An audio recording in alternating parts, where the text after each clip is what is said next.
പുട്ട് മാത്രമേ കഴിക്കുള്ളൂ. മാർക്കസ് സാഹിബിലെ വെജിറ്റബിളിൻ്റെ മുതിര ഇൻചാർജറ വെറും പുട്ട് മാത്രം കഴിക്കുന്ന ആളാണ്.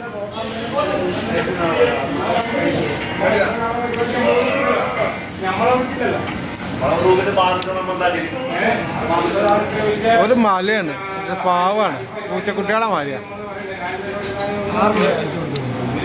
യൂട്യൂബിലാണ്.